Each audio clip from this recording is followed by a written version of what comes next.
In this video, I want to give you a rough idea what actually happens when you translate your source code into an executable. And of course, you already know how to translate a Hello World program written in APC into an executable. You have to edit the source code in your favorite editor. Then you invoke the compiler, the APC compiler, and then you get this file a.out, which you actually can execute. But actually more than just a compiler is involved in order to translate the source code into an executable, a complete toolchain. Now let's look a bit into these details. The first tool in this toolchain that gets invoked when you run this APC command is the preprocessor, which is actually the worst part of C and C++ and therefore also of ABC. Now ABC is supposed to be a better C, but it's still C, and it's a teaching programming language. And for teaching, you also need sometimes bad examples. And you will see why, in my opinion at least, it's a bad thing that you need something like a preprocessor in a programming language.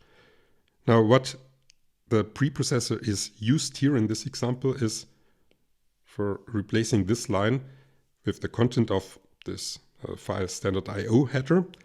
And from this file, actually just one line is relevant. So let's not talk about the preprocessor here too much. Let's simply assume that we, for some reason, have to type in this line with a declaration for a function printf so that the compiler doesn't complain about calling here function printf. And then we actually would not need preprocessor in this case. After the preprocessor, actually the APC compiler gets invoked. Now the APC compiler doesn't generate an executable, it doesn't generate machine code, it generates assembly code. And if you invoke the compiler with APC dash uppercase S and then in this case hello.apc, it generates a file called hello.s. And you can have a look at this file. Now, this is not about understanding this assembly code. It's about getting a rough idea what a compiler is doing. And what you see here is that a compiler is simply translating text into text. It's translating the source code of hello.apc, what you typed in your editor, into this text. And that's it. In this text, we see a certain structure and certain things that we typed in our source code. For example, you see the hello world string. You also see that the structure of this assembly code is somehow that it's organized in columns. And in this first column, you have here so-called labels. And one of these labels contains the word main. Maybe you don't have this underscore here. This is actually platform dependent, how a compiler generates these labels from the function names and the names of global variables, but main should show up. You also see that here we have some structure. These are actually the assembly instructions generated from function main. You see here in the end, we have a return, and here we have something where printf shows up, the function call, and a few other things which are really not relevant here. It's just about getting a rough idea and also getting an idea how you can blend out many things when you look at assembly code and see some essentials. Now, this assembly code certainly cannot be executed on your computer. It needs to be translated into machine code. And this is actually done by the next tool, and that's the assembler.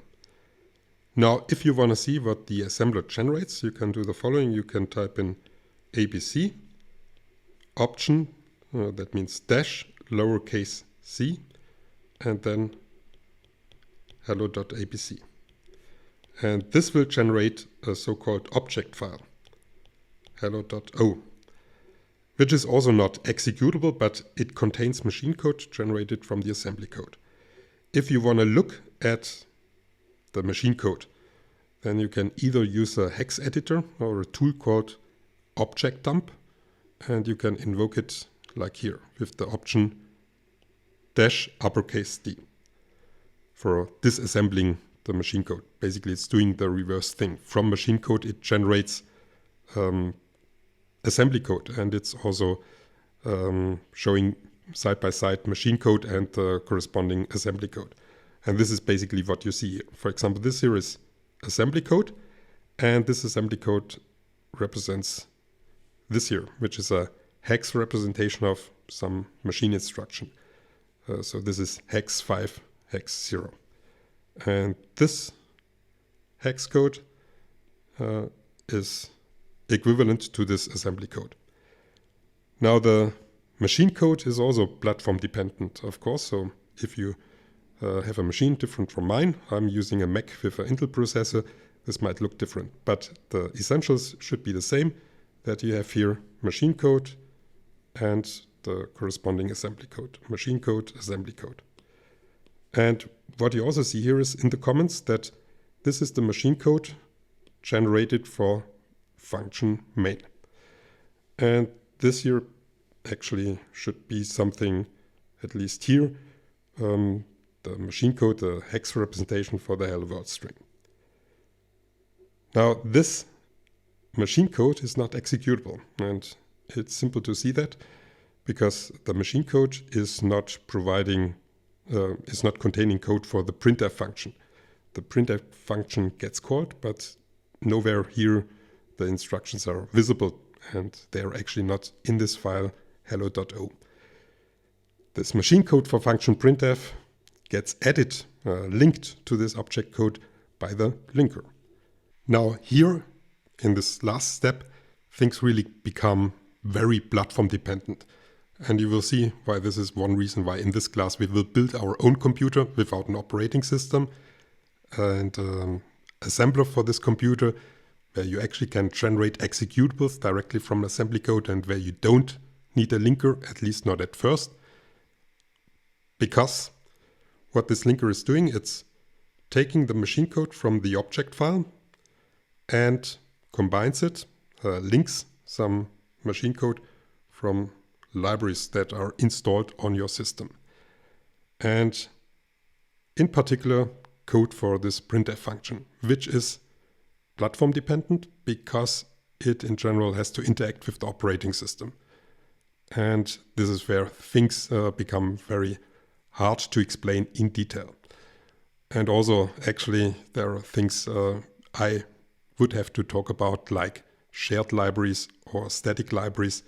But let's just say for now that after the linker is done, this object file, the machine code from this object file is extended for some machine code which is doing the print stuff. And that's good enough for now. Let's look at a few more examples, and in particular assembly code generated from these examples. So I'm using this option -S for looking at the assembly code of, for example, this program for computing the factorial. And when you do that, you have to certainly blend out lots of things. But again, start with looking at the most relevant things.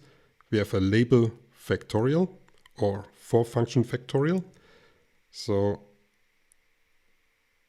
this code here somehow belongs to function factorial, actually just down to here. It ends with this return instruction. And here we have a label main with this code. And then you also can look into some details. For example, here in function main, we have a call of factorial and a call of function printf. And this is somehow how we can get a rough idea that this assembly code is representing our APC program. Now do the following. Use this command for translating factorial.apc into an assembly program, and use in particular this option. This is an optimization flag. -O is short for optimization, and 1 is the optimization level. 1 is the mildest optimization. You can go up to 3. So -O3 would be the most aggressive optimization. And then look at the assembly code, and then you see what it means that a compiler is optimizing code, because it will generate code like that. And then again, start to look at the most relevant things, the labels, for example. For the functions, we just have this label main, no longer a label for function factorial, just for main. And of course, you don't have to understand this code in detail, but you see that we still have here a printf. Now here I have a jump, but somehow this is code for obviously printing out things. And then in particular, you see here this 120, which is actually the result of factorial 5. And just by looking at that, you might see some similarity with the assembly code generated from the Hello World program. Basically, what the compiler did was the following. It was using this source code as input, but was treating it as if we would have typed in this source code, where the result of the program is hard-coded into this statement with the printf call. So certainly the fastest way to compute 5 factorial by simply writing things down. Now this here is an example where the computation of something is done at compile time, because the compiler is actually computing 5 factorial. So the executable already contains this information. It's not computed at runtime. Let's look at another example for computing the factorial. This time the factorial is computed recursively. You see that we are here calling factorial inside of function factorial. And recursive function calls are usually a bit harder to optimize. Let's have a look at what the compiler can do. Let's first look at the not optimized code. Again, check that here is the label for function factorial. So this is the code for function factorial. Here is the label for main. This is the code for function main. Inside of factorial, we have here the recursive call. Now let's use the first optimization level. And then the code is a bit shorter. We have here the label for function factorial. So function factorial was not removed by the compiler. It was not inlined. And we have here the code for function factorial. Here we have the code for function main. We have here a call to function printf and here a call to function factorial. Now inside of function factorial, you don't see any function call. So that somehow means the compiler realized that this recursive algorithm can be rewritten into an iterative algorithm, which is actually some cool optimization. But still, compared to before, it's a code that at runtime computes the factorial 5. That means the compiler is not already hard-coding the result into the program. So that means this code would run a little bit longer compared to before. Let's see what happens if we increase the optimization level. If we go to level 2, then you basically see exactly the same assembly code as before. In the first case, with optimizations turned on, this is basically the Hello World program where the result of the program is hard-coded into the executable. So this is again equivalent to this APC program. So this code is actually what the compiler is seeing in this code if it's doing more optimizations. Now from this example, it looks like the compiler is a magical tool which simply rewrites your program with the results of your program hard-coded into this replacement program, which is really some cool thing, but it's not magical and sometimes not possible. I mean, in this example, it's possible because if you just look at our original program, it's kind of obvious what the program would do if you would run it. I mean, it's computing the factorial of 5. And if you just walk through the code, you of course simply can compute the result of the function call factorial 5. But this is not the case if we, for example, have user input. like in the next example. In this code, you see that function main now has a local variable, which is not initialized, which in general is a bad idea. Local variables always should be initialized, but in this case, actually, it doesn't matter.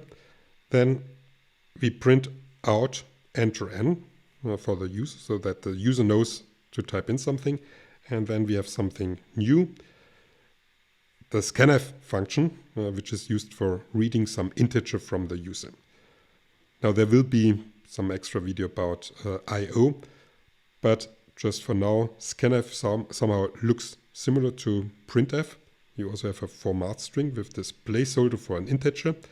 And what you just have to use now as a recipe is that instead of just specifying n as argument, you have to use this %n, which is the address operator applied to variable n. So this is not relevant for now, but with this, you basically can read into n some integer that the user types in. And also something else is not mentioned here. Scanf also returns an integer. And in this case, it would return 1 if integer could be passed, if the user actually typed in an integer. And otherwise, if you, for example, type in some text, which is not an integer, it would return 0, but also not relevant. Just try out this example and type in integers. Then you don't have to care about that. What is relevant now is that the compiler cannot know the value of n in advance. When it generates assembly code, it's not known what the user might possibly type in. And this means this here is now completely different. And that also means that compiler cannot apply all these optimizations that you saw before. Without optimizations, you have this long code. With all optimizations turned on, most aggressive one, you still have lots of code. You no longer have function factorial. This is somehow inlined into the code of function main. But you still see that here we have some code for basically computing a value depending on user input. And this cannot completely be optimized away. Over the semester, we will actually deal with assembly programming, where we write programs completely in assembly. And we also deal with writing our own compiler. But these two things do not have the purpose of replacing a compiler. The purpose is that we better understand how things work, how a compiler works, and how to write code in a higher language, like for example ABC or C or C++ or Rust or whatever, in a way that a compiler can optimize the code in the best possible way. And there will be certain rules what you should do and what you should not do in your program, so that the compiler can apply these optimizations. And the rule of thumb you will see will be keep your program as simple as possible. Write it in a way that you understand it, that you can explain it to others, because then the compiler might also understand your code and it can apply better optimizations.